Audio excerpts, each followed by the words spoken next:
Usually, posts on an image board are intended to be ephemeral. They teach the user's present, and then they fade away, leaving behind only ideas in the minds of the reader, and no other record of their presence. However, there are times when a series of posts serves to be so influential that in order to understand the larger picture of what was going on at that point in time, requires knowledge of exactly what was said. And if such knowledge is not preserved, then others can use that void to craft a narrative, a lie about what was going on that serves their purposes instead of serving the truth. At this point, any record of history that omits what I am about to read is something that I will write off. That's how important I think it was in shaping events. It is not possible to fully understand what was happening in our corner of the gaming world mid-2015 without fully comprehending this post. It was titled A Guide on How to Win and was colloquially referred to as the Titan Post due to the imagery that was used throughout. The author is not publicly known. A lot of the events that transpired last year in gaming were due to a very small number of gamers, less than 1,000 if board stats are to be believed, having access to this post, and an even smaller number following the strategies contained within. These strategies ran counter to the ambitions and methods being deployed by other communities, so there were many attempts to downplay this post and discredit the small number of people who took it to heart. Some of this post is out of date. It was made in June of 2015, and a lot changes in a year. For example, the community makeup of Infinite Chan, also known as 8chan, has changed quite a bit since this post, especially with the recent actions of Frederick Brennan and Jim Watkins. That means any advice about what to do with regards to Infinite Chan is less likely to apply. But I will present this post as it is, unmodified, a snapshot of that point in history. Then anyone who cares to learn about why things are the way they are can do so. And who knows, maybe along the way, they can learn a better way to travel down the path to victory.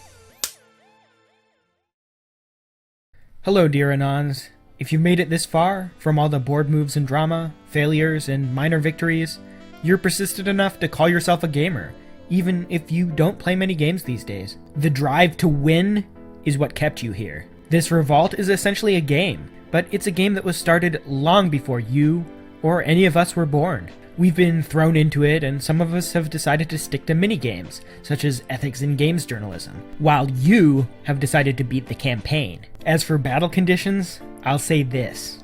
We are losing, and we are losing badly. Why are we losing, and how do I know for sure? Number one, because people aren't aware of what the game truly is about. It's not about ethics, at least not completely. Games journalists were always mocked on Half-Chan. They pissed us off, causing the Gamergate scandal when they called us dead. We merely entered the game just before the other side was about to win. They distracted us with the symptom, and not many looked at the cause.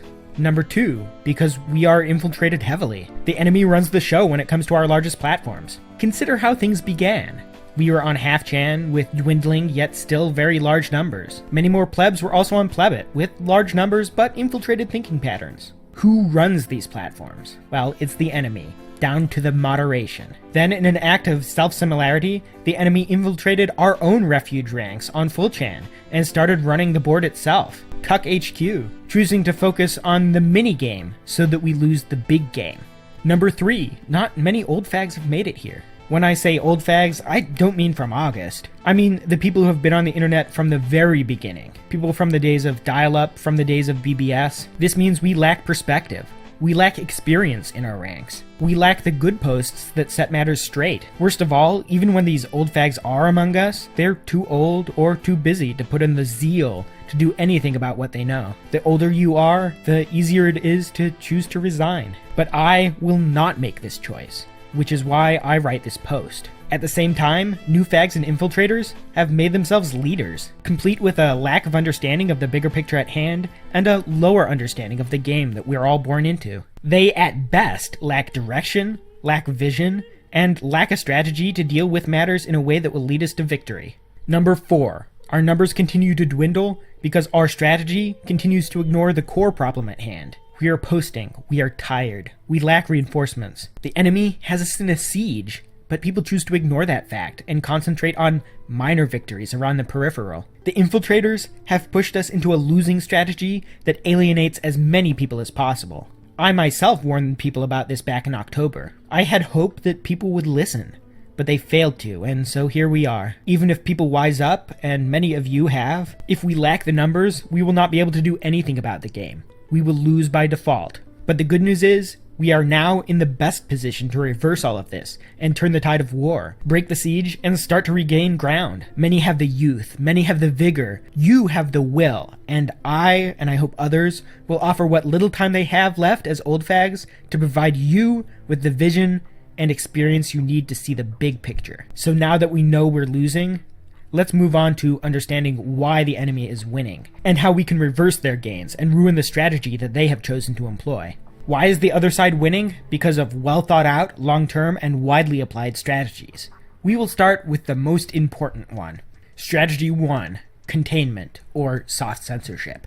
Ever wonder why SJWs love to use the word space? Safe space, this space, and so on? It's because they're viewing all matters of discourse as a field to be conquered in a war. Their aim is essentially to turn every non-contained space into a safe space, essentially fulfilling the predictions for the future that Kojima warned us about. In order to achieve this, they understand that the first step is to identify the threat against their central goal and contain it immediately before it escapes into their safe spaces. Over time, through infiltration and astroturfing methods, which we will discuss later, they have managed to gain control of or create the majority of platforms used by people to communicate with each other. They understand the Streisand effects and have strategies to deal with it, which we will discuss shortly.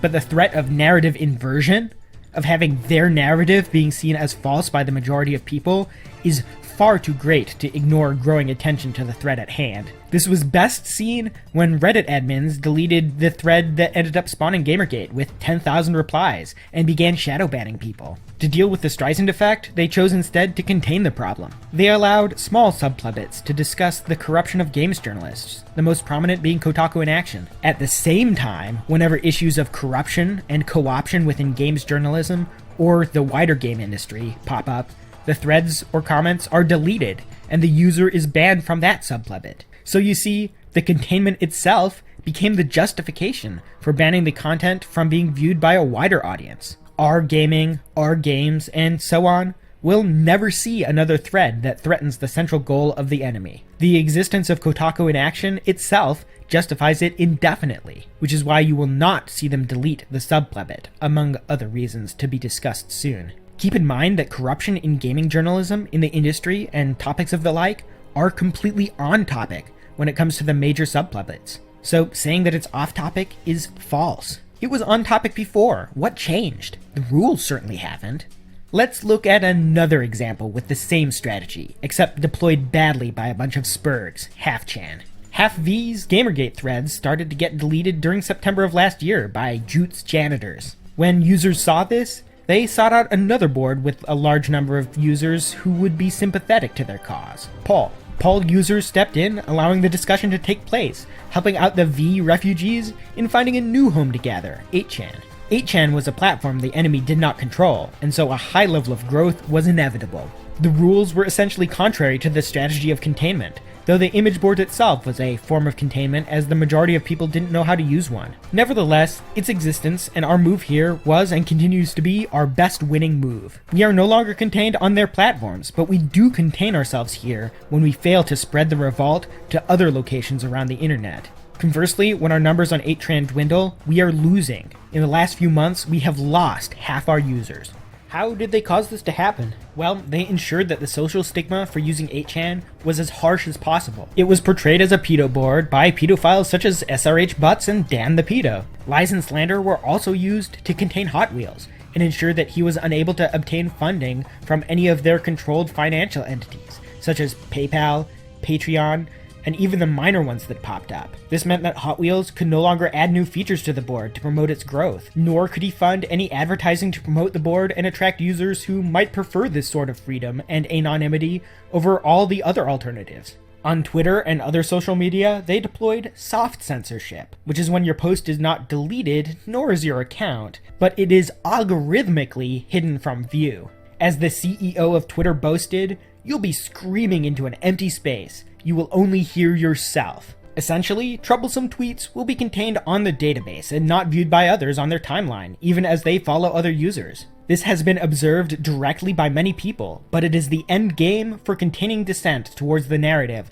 without immediately alerting people of ongoing censorship. It, in short, is the shadow ban of social media, and it's mostly automated. Finally, we come to Cuck HQ, when any thread that threatened the mini-narrative of people who disagree with each other was offered a containment thread. Direct boycotts, even though I disagree that they would help much, were offered a containment thread by the infiltrated staff. In fact, any disagreement was offered its own containment thread. The containment mentality infected us here, but it is the ultimate suicide. By forcing us to play their game of containment, we begin to contain ideas between ourselves, and further isolate everyone who should be sharing ideas. Many people might not click on containment threads, but instead be interested in just one post inside them. Essentially, they cut off our main base of people, gamers, people who talk to each other on the internet, and then even within that group that had been cut off, they began to censor and contain discussions that threatened their central goals. They were smart to do it in a subtle fashion, but they ultimately failed when they did it too soon,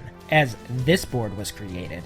Containment, however, is not a winning strategy on its own. Even if you contain a conversation, even if you contain a user base, it can still grow in theory. As degenerate as people are today, quality is easily detected by others, whether it's great art, entertaining jokes, or damning evidence. This is why once a space, I'll drop the quotes now, but please note that I don't intend to justify the existing use of this terminology. I intend to dismantle it. Once a space is contained, the next move is to ensure its destruction. There are two ways to do this, and we will now discuss the first of them. Strategy 2. Dilution and poisoning.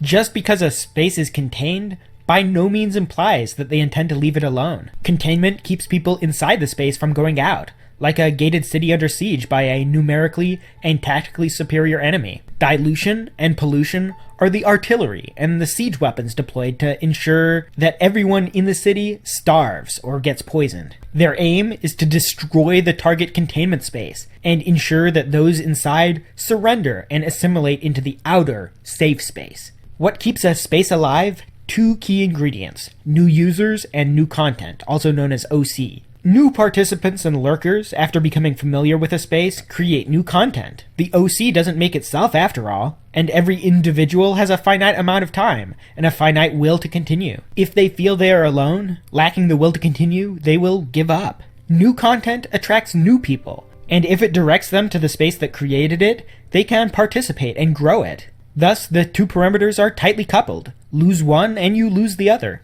By diluting the content that exists in a space with bad quality content, it will repel new users.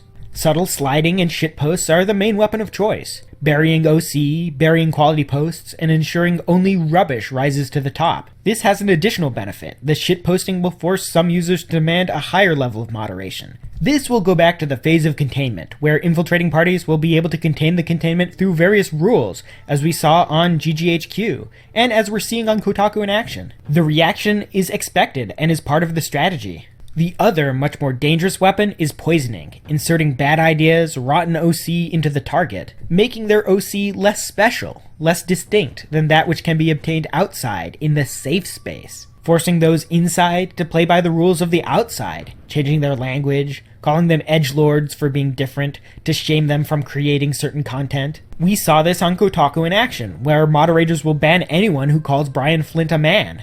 We also saw this on GGHQ, where dangerous ideas were censored and the users banned for posting it. The justification is always perception by the outside. Furthermore, promotion of mixing the enemy narrative and compromising also disinterests new users. An extreme position attracts a lot more people than a dilute position. At this point in time, you can see on Twitter how closely the so-called Gamergate activists resemble the SJWs themselves, from their language, smarm, mannerisms, and even their beliefs. This is because they are acting as the poison while simultaneously diluting the discussion with their own low-quality content. Some may wonder how exactly the enemy gained control of so much space. It sounds like some sort of conspiracy, but in effect, it is the established parties using their existing position, a lot of funding, existing media, and astroturfing companies, and combining it with the final winning strategy. Strategy 3. Ego. It doesn't take a genius to see how much of a cancer Reddit is. Everyone speaks of the Reddit hive mind, but most of us here understand that the cancer is caused by the upvote, downvote culture. We mock plebiters endlessly for it, but very few people explain exactly why it creates cancer. On top of this, very few have explained why it generates so many infiltrators. To gain some important insight, let us take a look at the history of Reddit. Dig was the predecessor to Reddit, whose ultimate predecessor was Slashdot, the first major social news website launched in 1997. Slashdot was special at the time, as it was peer moderated. You could upvote a reply, but you can also do it in a particular manner, whether it was funny, whether it was insightful, interesting, informative. You could also downvote it by tagging it as a flame bait, off-topic, or a troll. In this manner, even off-topic but funny posts could be seen by people. In fact, some people wanted to see the trolls, as they enjoyed that kind of humor, and Slashdot gave you a means to rescale the votes as positive. The best thing about the Slashdot moderation system is that the user moderators were randomly picked from the users themselves. Post a few positively rated comments and you gain positive karma. The actual score is not shown, only 3 modes existed: negative, neutral, and positive. Those with positive karma gained an additional score for their posts. Posts had a maximum positive score of +5 and a minimum score of -1, upon which most would be hidden. This controlled the quality of the site, but it also left a slight hole. An astroturfing company that controlled enough sock puppets with positive karma could vote a comment up and increase its visibility. The cap on this score meant that the effort could quickly be reversed by only a small number of users who spot the obvious bait and use their moderation points. Furthermore, you could not moderate and comment on a thread until you ran out of moderator points. Nevertheless, though it took some time, this sort of user-moderated system created a left-winged echo chamber with generally politically correct replies being voted up. There was, however, no other reward in having positive karma. It just meant that your comments were slightly more visible, which was a double-edged sword, as it would be subject to more moderation. Dig was founded in 2004 by some seedy individuals who I highly recommend digging. I guarantee you'll find some very interesting leads. It was initially shilled on Slashdot, with various users feigning dissent with the editor-curated articles, topic dilution, duplicate articles, old articles, and other low-quality bait. It took the Slashdot system and extended it, allowing users to curate their own articles and vote on which ones are interesting. Furthermore, downvoting was possible by burying articles that didn't interest you. It also added social networking to the system, allowing you to get into contact with other users and follow each other's feeds. While nothing really new, it was a generalization of Slashdot's ideas without requiring a staff of editors to curate current news stories, leaving it up to users' interest. What happened to Dig? Well, it died, mainly because it was gamed by a set of power users who helped each other out, voting up articles from their sites to drive traffic to them, or ensuring that Dig turned into their own echo chambers by gaining more influence after appearing on the front page. The moderation system was broken, namely because it wasn't randomized, and there was no cap on the total influence of a consolidated effort to promote anything via astroturfing. That's when Reddit came into the fold, in what was announced as an effort to improve the situation. What actually happened was something far worse. Reddit was founded in 2005 and promoted as a further extension of Dig's idea. In reality, just like Dig, it was a degeneration of the Slashdot moderation system. The karma turned from being positive, neutral, negative into a numerical score. The Reddit team called it cumulative karma. Furthermore, Reddit created the subreddit concept. Anyone can create a subreddit, which acts as a containment board for posting on various scopes of a topic. Just like Dig, however, Reddit had a front page where the highest voted topics of the day reached the majority of people who visit the site's front page. There was one flaw to the system that could degenerate it back to the same disadvantages of Dig: the possibility of a large amount of accounts being controlled by a single person, or a large amount of colluding users voting on an article in order to force it onto the front page. This was termed brigading, and the Reddit team wrote in mechanisms to detect it via referring links. Accusation of brigading a post had varying consequences for the users involved, such as shadow banning, which is soft censorship, or having the post deleted. As a side note, it also counted for brigading something disliked by a coordinated downvote. The astroturfing problem on Reddit was thus largely taken care of, but the users were unaware of the deeper problem within. The karma system acted as a form of gamification. Increase your karma and you're allowed to post more frequently. A large karma acted as your reputation on Reddit, so posting articles that resonated well with the user base gained you those brownie points. Posting something potentially one of them, the first to vote, disagreed with, instantly cost you negative points, and as a result, your comment was hidden and left unmoderated most of the time. This turned Reddit into a Skinner box, where users slowly conditioned themselves in order to avoid getting eventually banned for trolling, which is having negative karma and posting an opinion most people disagreed with. Now, with so many alternatives to Reddit out there, how exactly did it grow? Well, Reddit was shilled using sock puppets to emulate initial user activity and attract real users to it. The developers finally admitted to this fact in 2012. This could not have been done without a significant amount of upfront capital investment. Thus, the question of whether the Skinner box effect, detailed to agree in r Circle Jerk and exemplified by the combined action of r shit Reddit says, was intentional or not, is a question that is worth investigating. Exactly how many users are still automated sock puppets is difficult to find out. But the fact that the founders were willing to do it initially is an indication that the current leadership is willing to continue. The key is to recognize the cause of the problem, rather than the symptoms. Ego. Reddit gave you a means in which others can show their approval of your opinion. It allowed you to create a screen name and have it graded by other users. Instead of hurting your ego by having your comment trashed in the voting system, rather than being argued effectively, people moderated themselves and compromised their real opinion. It turned into a form of roleplay, and the assumption was that it was mostly other users rating your posts and replies. In reality, it could very well have been automated. The people attempting to game the Reddit moderation system to get part of their opinions heard were really just being gamed themselves through gamification. Pretending to be something for a long time will convince anyone that they are indeed that thing. As a moderator or owner's subreddit grew in users and original content, the chance of it appearing in the front page increased dramatically. This boosted the owner's level of reach overall, which is the basic form of power on the internet. It essentially appealed to their ego yet again. But there was the potential for monetary details with outside parties to censor or promote certain topics within the thread via moderation. The latter is not a major issue, however.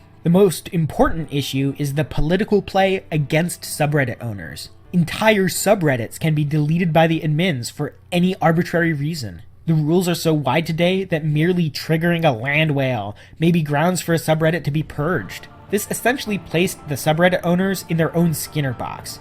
Conform or face a loss against your ego. The final and most important observation is the fact that it is impossible to create an anonymous comment on Reddit. It was a feature on Slashdot, allowing you to post as Anonymous Coward, but no other news site like it has this feature. Anonymous comments have no ego attached, no history, no plausible benefit of the comment in and of itself to a user. You may counter with the fact that you are able to make a burner account, use it to comment once and never again. However, you will note the fallacy. It is not exactly the same. A burner account with only one comment attached is easily seen through a user's history. If the comment was generally disagreeable, it can be dismissed as a troll. Not so for an anonymous comment. It could be anyone. It could be a brand new user messing around, or a very old user not wishing to associate themselves with a politically incorrect truth. The quick-witted will easily see how the same problem applies to image boards, despite allowing people to post anonymously.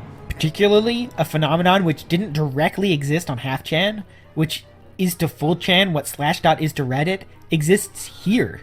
On half-chan, there is only one owner, Jute. He had an obvious ego and was heavily invested in the site's ability to bring him benefit as well as harm. On full-chan, Hot Wheels' brainchild, he only protects himself from harm the moment someone posts something illegal on his site. For all other matters, he has not taken an approach of intervening with the content. Far from solving this problem, however, it has merely shifted it onto whoever would become the board owner of a contentious topic, such as Gamergate. Ego is built up on image boards by those who trip fag, name fag, or avatar fag. By accumulating a reputation for making a good post, users hope to bring attention to what they say by dropping a name or a trip or an avatar. In doing so, however, they open themselves up to attack the moment they start saying things that are found to be disagreeable with the community. Furthermore, should their trip or name be attached to their real-life identity, then they carry the baggage of making politically incorrect statements around with them. In a sense, they become no different to e-celebs who lack the fortitude to issue true statements publicly that they'd rather say anonymously. This ego also necessarily means that they can never admit that they were wrong about something. A single instant where a name or trip fag is wrong will be used endlessly by detractors for all instants that they find disagreeable. This is why old fags berated trip fags and name fags. It wasn't out of spite, it was out of an understanding of this dynamic. It was an appreciation of making anonymous statements and deriving no direct or personal benefit out of them. Seeing your original content and ideas reposted or built upon was the only satisfaction, a satisfaction that you've contributed positively to whatever cause you want, or perhaps knowing that you entertained the masses and etched your mark on the world through your work rather than your name. It is this ability to make anonymous posts which was taken away from users by Acid Man over at Cuck HQ.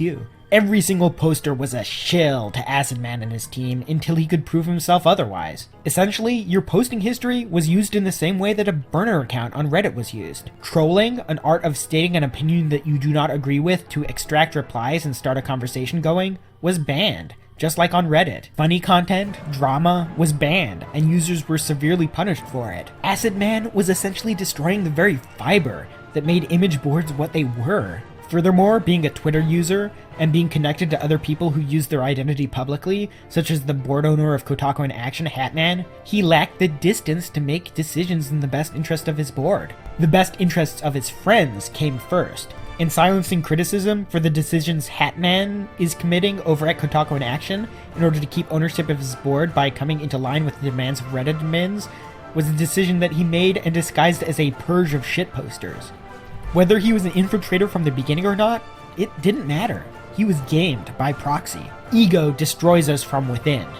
E-celebs, interested parties, initially out of collaboration, form cliques. All it takes is a single person to begin rotting these cliques from within, and there are plenty of people unable to hold against the pressure once they are placed right within the head of a cannon. All except one, the anonymous coward.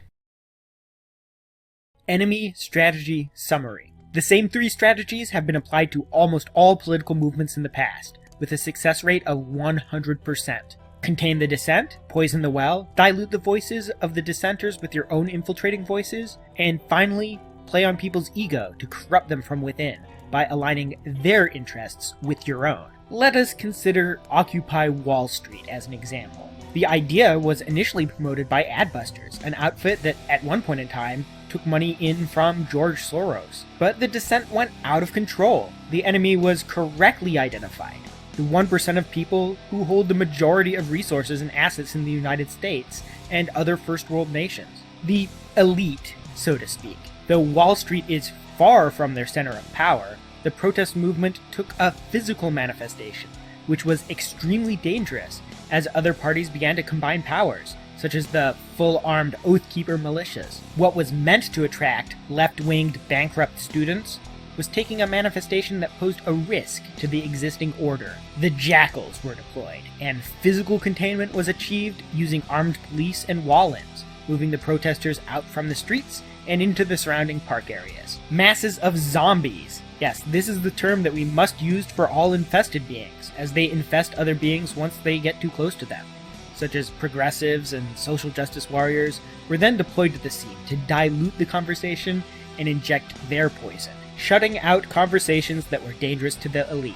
Abusing the fact that Occupy Wall Street had no fixed structure, they infiltrated using the ego of the most prominent organizers after analyzing their social networks. Having injected their members into the chains of protesters, and the fact that they had loud, obnoxious women at their forefront, they managed to create a progressive stack. The stack then explicitly shut out the voices of the majority of able-bodied dissenters, the potential revolutionaries, should physical violence be necessary to protect the movement and give it teeth, the quote-unquote cis-white males. As these moved out, the progressive stack moved down and silenced the able-bodied women until only the voices of crippled illegal immigrants could be heard. And with that, all traces of Occupy Wall Street perished. Wall Street was safe, and more importantly, a potentially dangerous armed revolution against the elite, should physical violence take place, was averted. Now, let's get back to Gamergate. I put it to you that the exact same strategy was chosen, and we already know who was behind it. If you recall, a while back last year, an email was leaked from Silverstring servers. It was addressed to a PR company that is involved in astroturfing, asking for it to analyze the social network communicating under the Gamergate hashtag. This was the smoking gun of enemy involvement, and everyone was on the lookout for shills. But they were only on the lookout for one of the strategies employed, dilution. They didn't think much about poisoning, ego, and containment. So let's look at exactly what the enemy did, how they did it, and why we're kind of stunted compared to last year. The e-celebs that rose out of Gamergate did so largely organically. The non-anonymous e-celebs on Twitter rose faster than those who chose to communicate anonymously. Some were there, set up at the right time, in the right place. For example, King of Pole was a streamer at the time and covered various acts of censorship, and did so in an entertaining manner. Internet Aristocrat, who was famous for confronting SJWs, also covered the event and became a prominent member. People who were hard at work, producing original content, and attracting people with either their looks or personality, mostly rose due to merit or qualities. However, none of them were anonymous, which means that they could be targeted. This is precisely what happened.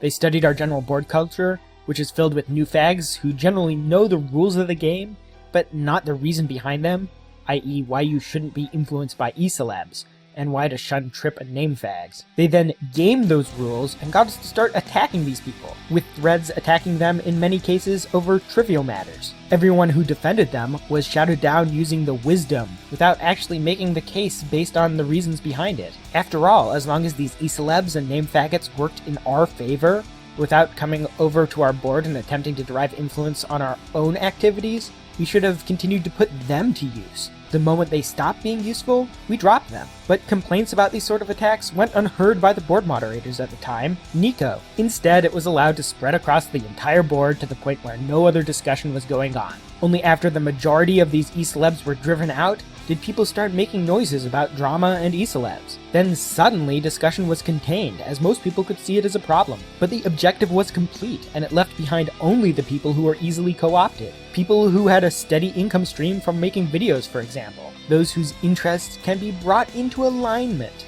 When Jim finally quit Gamergate and shut down his channel over the attack campaign he faced, he was called an e-celeb and a traitor. But he posted anonymously on the boards many times, as he has admitted. He didn't name fag or trip fag. Most importantly, he didn't monetize his videos, and he deletes his channel regularly, meaning he only wants to be judged by the merit of his output. Detractors will claim that all I'm doing here is sucking on Jim's genitals, but I'm merely using him as an example. This is not praise, as the moment he attempts to make gains for his ego, he becomes a force that harms rather than heals. His regular deletion and adoption of a new identity shows that he is wise to everything I've written so far, barring the chance that he adopted this strategy by chance. Not all e-celebs can use this strategy, of course. In Jim's case, he uses his voice as the only beacon, rather than a symbolic name or a database entry of followers. For some people, their physical appearance is their beacon, and the merit is derived merely from the entertainment value people derive from them. But ultimately, the strategy employed by Jim is the only one that ensures ego does not become a vector of infiltration. So always be wary of those like Sargon of Akkad who pompously proclaim that Gamergate has won, even as the very first level is not even half complete. Their interests can be easily aligned with those who line their wallets, which happens to be the same company, Patreon, that pulled the rug from underneath Hot Wheels, a man who, despite gaining e-celeb status and being a stamp fag, did not do what they wanted him to do. There's more to Hot Wheels' story, and related stories about 2chan, but I'll leave it for him to state on his own. Just note the personal consequences that he has faced for not playing along, and understand the kind of pressure any well-meaning non-anonymous figure can come under. To fall back for a minute, early on in Occupy Wall Street, there was a push by the media for them to produce a list of demands. In reality, everyone on Occupy Wall Street knew what they really wanted. They were the American youth, who had zeal, bravery, and the will to become the spark of revolution against the treacherous elite, who are sending our Western nations into war, slavery, and ultimately ruin. But they couldn't say it. They were not anonymous. They were on the street with their faces seen. So they used plausible deniability, with one male protester telling the television station interviewing him, "We're gonna change the world." This left them in a catch-22 situation, however, as the zombies hijacking their protests would later define what it was really about. Returning to Gamergate, having built up a cache of corrupting e-celebs, name fags, and subreddit owners, along with loud and famous voices such as Total Biscuit, who joined in our chorus, they were positioned to play us like they played Occupy Wall Street. This is the same thing that CEO Brad Wardell would warn us about. If you don't define what your fight is about, you leave it for your enemies to do it for you. In our case, however, the attack was much more vicious and subtle, as they were careful not to completely underestimate us. Having contained the discussion of the Gamergate scandal in small pockets on their own social media platforms, they needed to ensure that the discussion would be permanently contained across all forums and in the public sphere.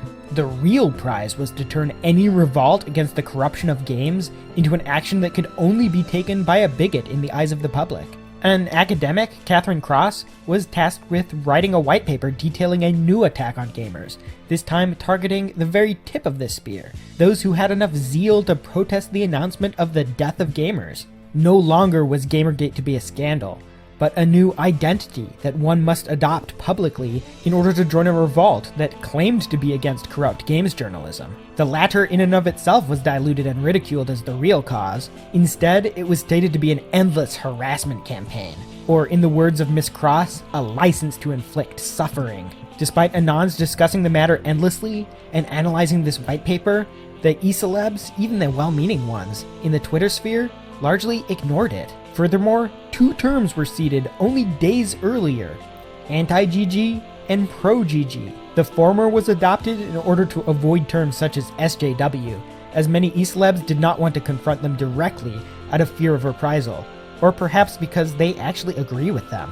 The latter term still makes no sense today. What exactly is pro-GG? Another way to say Gamergater, a term that was preemptively mocked on Twitter without revealing yourself as a co-opter? These terms were repeated endlessly by e-celebs, by large and bottom feeder Twitter accounts, who chose to ignore articles being written on the subject warning them of the impending narrative shift. Oh, but it came like a nuclear first strike that took the entire protest movement by surprise. Coordinated attacks by the likes of Kotaku and Vox first claimed they never were against gamers, despite declaring them dead, and then claimed that they were merely against harassment, which they claimed is what Gamergate represented.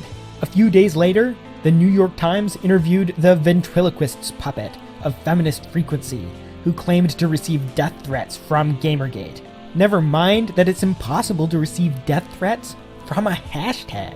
As long as they defined it as an identity, it turned into a target and a useful boogeyman. They can achieve all their objectives of destroying the gamer identity and more by simply attacking any gamer or interested party who confronts them, and then by labeling them Gamergate. Whereas before, we were on the attack, containing journalists and cutting them off from their audience by holding up the articles where they wrote "gamers are dead" to fellow gamers as proof their interests do not align.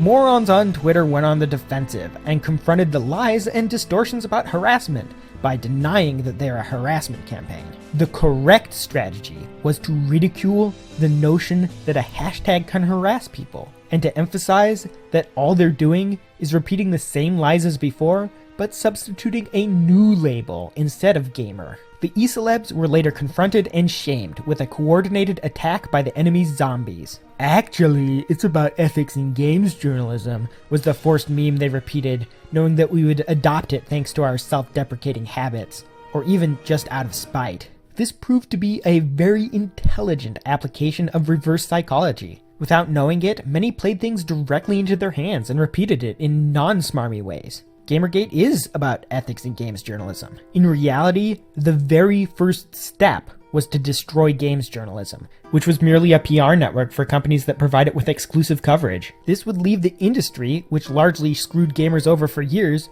exposed to further attacks and campaigns. Instead, morons all over Twitter sphere and plebit gradually compromised, falling for a trap called argument to moderation, and with the help of e-celebs like Total Biscuit, gave journalists an out. Play some words about journalistic ethics and we'll let you off the hook. Essentially, they signed off on surrender terms and allowed the journalists to continue their attack unabated. Furthermore, Total Biscuit was particularly scumming in his attempt to contain what he called extremists and promote more neutral parties, essentially dividing the revolt against itself and containing those who had more vision than the weaker-willed parties away from those he interacted with. At that point in time, it was clear that the co-option had succeeded. Imagine if you'd walked half the way through the very first level of Castlevania on the NES and then called it quits because you were satisfied. That is essentially what it means to be an ethics cuck, a person who not only believes that people suddenly started caring about corruption in games journalism, which was widely known since the very first console got its own magazine. In reality, they only cared about their hobby coming under attack, and have obsessed over the journalists acting as the conduits for these attacks for years, just as a cuckold enjoys watching his wife get fucked by 100 black men. Ethics cucks love watching journalists fuck over gaming as long as they're doing it using a set guideline of ethics. They don't want this enjoyment interrupted, which is why they will pollute digging threads endlessly with knee-jerk programmed claims of tinfoil and conspiracy theorizing, even when no speculation is involved. And as no one outside of those suffering from Asperger's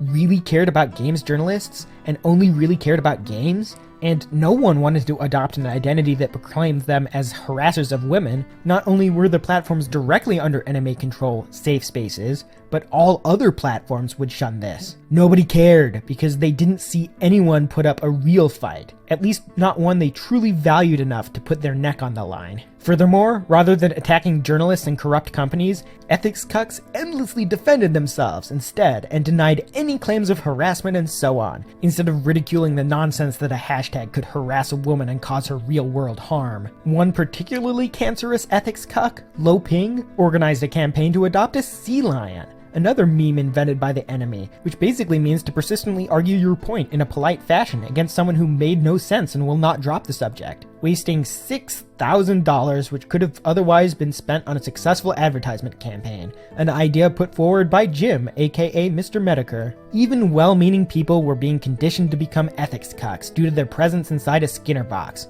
Reddit, specifically Kotaku in action. Hatman, the owner of the subreddit, faced some backlash for users who were wide awake to this abuse of moderation, and used all kinds of underhanded tactics to carry out his tasks anyway. At one point in time, he even had Total Biscuit write a long-winded post asking people not to confront the zombies, the SJWs. He asked Hatman, really supported him, to contain e-celeb discussions, the foot in the door to containing other kinds of discussion, promoting the strategy of containment within the revolt itself. He finally proposed people made a website outlining our achievements, all of which of course ended up dealing only with journalistic ethics and the donation drives we committed. In a sense, this is a form of gamification, but I'll leave that point for others to conjecture. After a month of this, I personally began to write off the revolt as having lost, as despite you guys making so many strides, you were running out of fuel and no longer fighting with your eyes open. Over at the Gamergate board, run by Blady at the time, however, dissent within the revolt was beginning to surface. People were sickened by ethics cucks,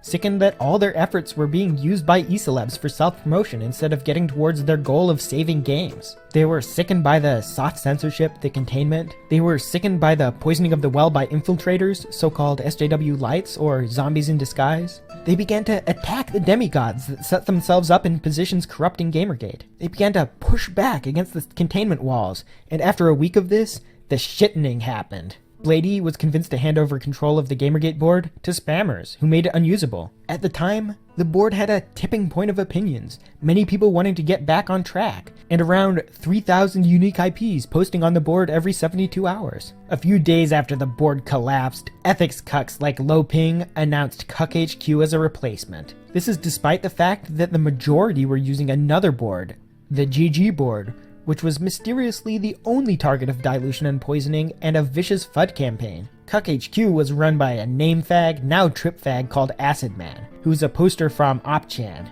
and who claims to be a part of quote-unquote political activism earlier in his years. Very few posts using this name were archived on 4chan earlier than 2013. It is possible that he was involved in Occupy Wall Street, as he hasn't stated exactly what kind of activism he took part in. In any case, under Acid Man's control, anonymity was no longer possible, as every poster had his posting history exposed by Acid Man the moment he wanted to downvote what they were saying. Furthermore, the moment someone used a VPN to escape this form of persistent scrutiny and make a point that was unpopular, his single post history would be exposed by Acid Man or his moderation team, implying he is a shill. This also caught many of the lurker who became first-time posters and turned them off. Acid Man then slowly accelerated the censorship. Simultaneously, the number of posts on Cuck HQ dwindled to around 800 unique IPs every 72 hours. The revolt was getting co-opted and dying. Sargon of a Cuck called it over under the disguise that it had won. Furthermore, a debate event in August was being used as an excuse to censor things further,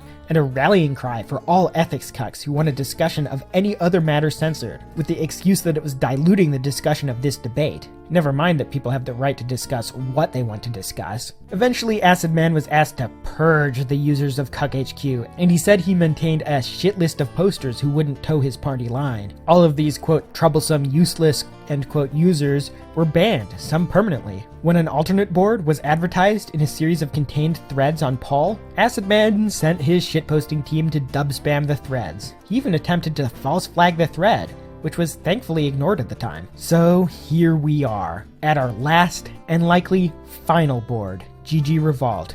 Over on this board is the real cream of the crop, the elite of the revolt, those who value freedom over convenience, those who refuse to stop fighting despite the odds being against them. Our numbers have dwindled from the tens of thousands last year down to a brave 600 or so users on this board. Though we survived the co-option attempt, the dilution and poisoning attempts continue. We are also contained even within the greater revolt, as ego-driven accounts attack us and spread disinformation about the board as well as its anonymous owner. Innuendos are passed around about them being part of various discredited cliques, despite the fact that no evidence is presented. These claims are repeated verbatim from the same people who demand evidence for everything else, showing a clear double agenda at play. Nevertheless, we can still win, and next up, I'll tell you exactly how. I will not go directly into what the game is all about. This is up to people to decide on their own and figure out by observing the world around them. But indirectly, you will notice that whether it's comics, cars, or even sports, no subculture is being left alone.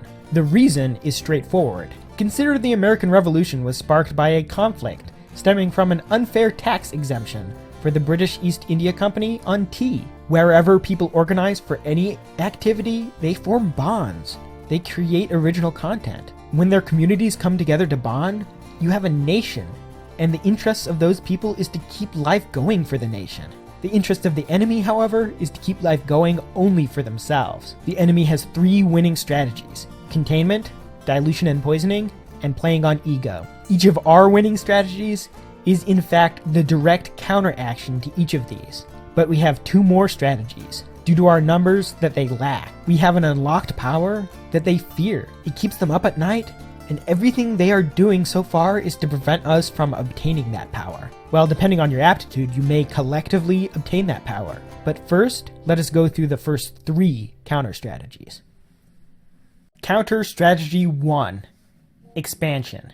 The enemy has a very clever strategy of conquering other people's space and declaring it a safe space. To understand exactly what they're doing, imagine entering a strip club and announcing that a school bus is entering the facility and they must immediately take measures to make the place safe for children's eyes. The acceptance of the concept that being exposed to something will trigger some kind of childlike response called PTSD is one of their key assets. With this, they can apply arguments that were commonly only applied to children to adults. The spaces that were once attacked by the co-opted religious and quote-unquote right-wing figures with the think of the children argument are facing a successful attack using women, minorities, and the generally despondent as an excuse. To fight back, we must enter these spaces in ways that they cannot predict. They cannot defend every space simultaneously. They are on the attack, but they are always focused on the front lines. A lot of us have varying daily lives, whether at work or school or university. We have spaces and our own territorial influence. We also have the ability to influence those spaces without directly dropping our anonymity. For example, we can print out a large QR code that points to a video, a documentary, or a website, or even a meme, and then sticky tape it to a wall. We can bring up a topic and discuss it with our work colleagues or our friends. All the normal things you do in life are opportunities to extend your will, but you must do it intelligently. An informative poster taped to a wall on a university or college campus will attract the attention of thousands of people and will only cost you a bit of money to print, as well as a bit of effort and bravery to tape it. You could do so at night without drawing any attention. The enemy does this regularly, calling for meetings on forming safe spaces, for example. Furthermore, on the internet, we have the ability to leave comments, to drop links in chat rooms, to generally use our influence and expand our message. We have failed to do this mainly because we boycott a lot of the media websites. If we are to be pragmatic, we should make an exception whenever we intend to post a comment. We need to do this more frequently and break the containment. This is their most hated strategy, as they would like to shy away from showing signs of censorship directly. On your way out, also vote up comments aligned with your interests, and vote down comments that form the false narrative of your enemy. The most important thing is to expand the user base of 8chan. Many people have no idea what full chan is and the anonymity features it offers. Don't limit yourself to dropping references about it on half chan.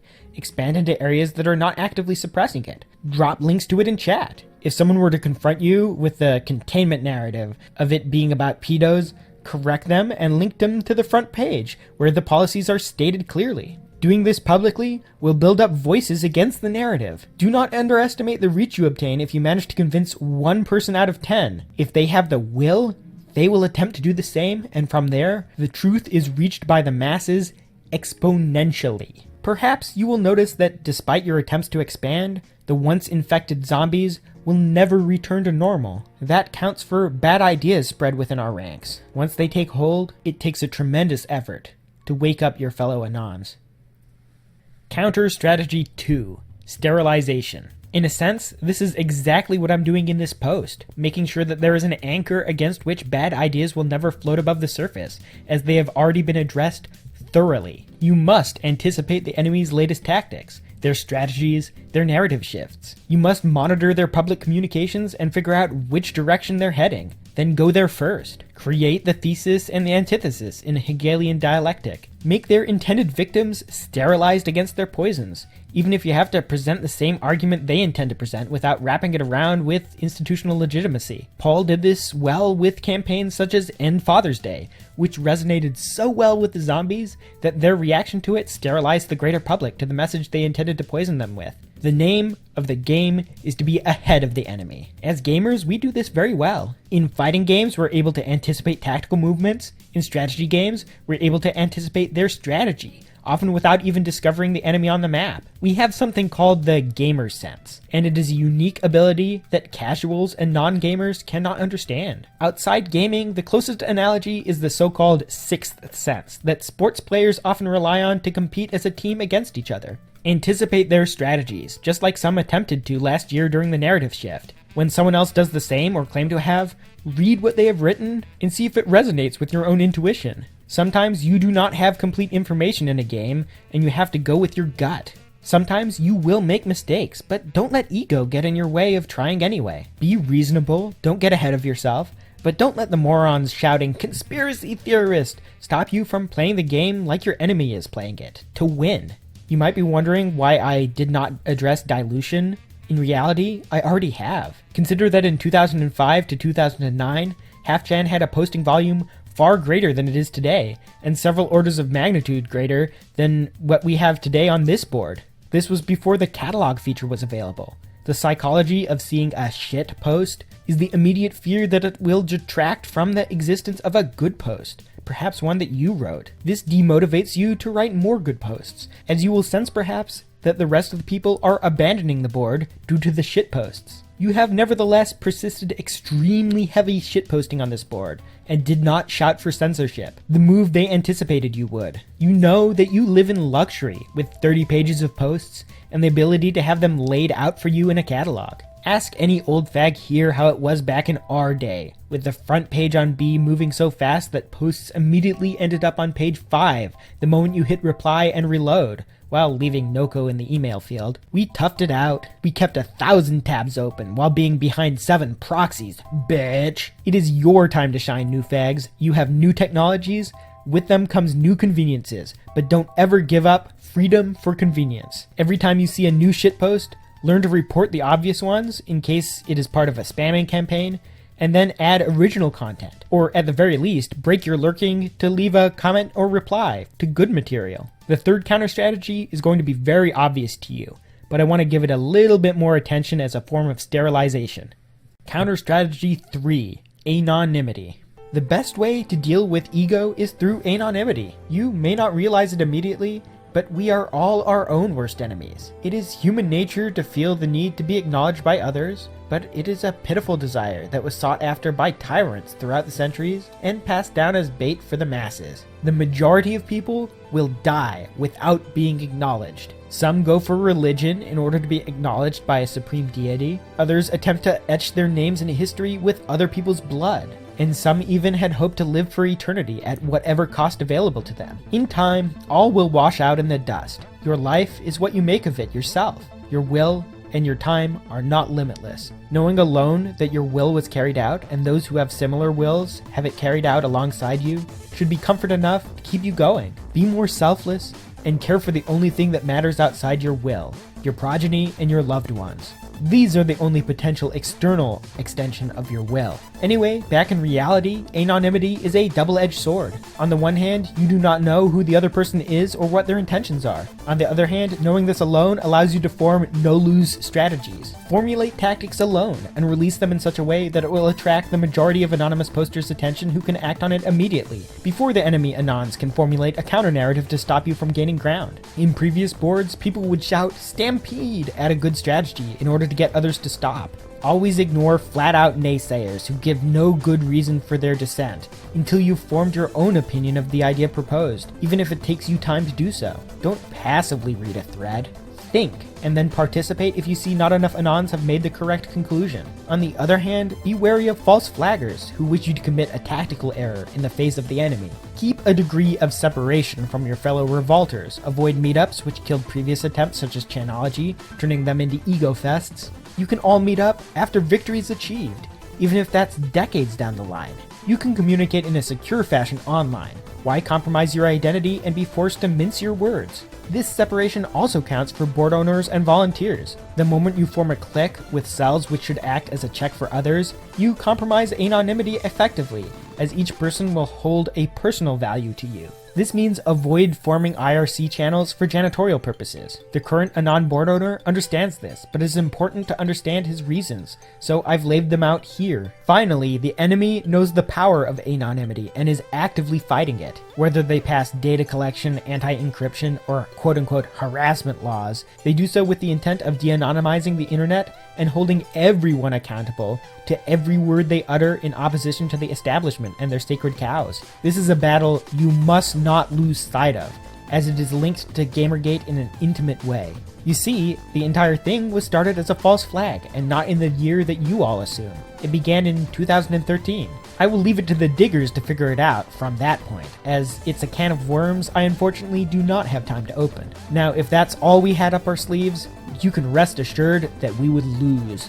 Directly countering an enemy with, at the moment, numerical, monetary, and institutionalized superiority is near impossible. Yet, for a few weeks at the beginning, you could positively claim that we were winning. Is it really true that they have numerical superiority? Certainly a lot of Anons seem to think so, whenever you see them use terms such as normies, attributing to the masses the ideology passed down by the media. They fail to recognize that the masses do not trust the media, nor do they heavily participate in social media, which is a form of conditioning and gamification where players compete to obtain the largest number of friends or followers by saying the most agreeable or outrageous things. Our secret weapon, my friends, is the truth. Contrary to what postmodernists will tell you, it is not agreed upon by consensus. It is sensed by intuition and experience. It is tested by time, trial, and error. We have the truth on our side. They merely have lies. We can immunize while they poison, but the majority of people have not been zombified, at least not yet. Not until the next 5 years when the brainwashed school children start entering college. We are able to deploy the ultimate weapon in our arsenal. Counter Strategy 4, Narrative Cracking. By deconstructing every single lie, countering it with the truth without mincing your words, you will slaughter the enemy's sacred cows in front of the whole population. You will be the boy who shouts that the emperor is naked in front of his convoy, and the masses will believe you. The majority have no care for feminists, for social justice warriors, for all that nonsense. They're busy making enough money to survive, or if they're lucky enough, to keep food on the table for their families. Those are not the normies, not what most imagine as some stuck-up liberal they will encounter on the internet as he has enough time to waste on there. It's the hard worker, and you know what? He enjoys his downtime. He likes his hobbies. They give him little comforts. It took only a few pissed-off gamers to start the torrent of where we began. They could have remained silent, but they chose to go on the offensive, and people listened, saw the truth, and joined in. What if the quote-unquote normie enjoying his downtime knew that the overbearing elite do not want him to have these comforts? What if his circus is being taken away, leaving nothing more than stale bread, all while the zombies demand he check his privilege? You will find that your numbers, or at least those receptive to what you say, will explode beyond imagination. Again, don't underestimate how receptive they will be to your message. Don't be shy due to your own personal liberal sensitivities. In fact, get rid of them. The masses will want to listen to you, and they do not believe in the media, nor do they believe in the institutions. Once the narrative is broken, they won't be able to piece it back together again. At least, not for a decade. The moment you speak the truth, and the moment you formulate a strategy to get this information out to people, you crack their narrative. The moment you expose their progressive stack strategy for what it is, using the despondent as a human shield for the elite, crack the narrative, and you crack that enemy's shield, leaving them exposed to your final strategy, which we will now discuss. Now for the final counter strategy. It is something that only a broad sampling of the nation can do as a whole. Look at Fulchan. There are boards that fit the interest of a wide variety of people, whether it's video games on V, politics on B, N, Pol, Nu, and so on, weapons on K, TV on, well, TV, comic books on Co, or technology on Tech. You can be there discussing it with people who are deeply interested and motivated to spread their knowledge and recommendations. Of course, there will be AstroTurf, but you're an Anon, right? Get good and you can sniff out the real from the fake. So what happens when you've broken your containment on identity thinking? What happens when you recognize that you are all anonymous and anyone can use any board, even if they tend to frequent particular boards? What if you don't fall for the enemy trap? Go back to Pol, go back to V, and so on. Counter Strategy 5. Synergetic Synthesis. The Gamergate Revolt is an example of what I will term synergetic synthesis. It's a black swan phenomenon that was completely unanticipated by our enemy. The united front of Pol and V presented a force that confounded the enemy completely. The two subcultures were not meant to mix and form a force. Subcultures, they assume, bicker and hate each other. Well, not when you're anonymous, and certainly not when you can choose to ignore what you don't like. The combined forces of Pollax and Vanguards was something to fear. On the one hand, gamers at V were perfect tacticians, able to break systems and find the winning solution, no matter how complex or difficult the task at hand was. On the other hand, critical thinkers at Pol were the perfect strategists, anticipating the enemy's overall strategy, and they outlined to gamers what the win conditions were. To make matters worse, many were a part of both communities, thus possessing both abilities simultaneously, and having a glut of forces around them that can amplify their power. It got better though, because the art fags joined in, alongside the singers and the video makers, all united, all creating new content to attract attention, all fighting hard, like it's a war for the future. Which it is in fact, more so than many will ever imagine. It is this synergetic synthesis that is our secret weapon, and it's only when our wills combine and we share each other's precious time, combining all the other winning strategies, that we can finally win and go even further than winning. We can finally take what is ours, what we deserve, what we will have to prove through battle after battle that we have earned. The future. Thank you, gentlemen, And God bless you all for reading this far and staying this far into this desperate struggle. May we all see victory, my dear beloved comrades. The end.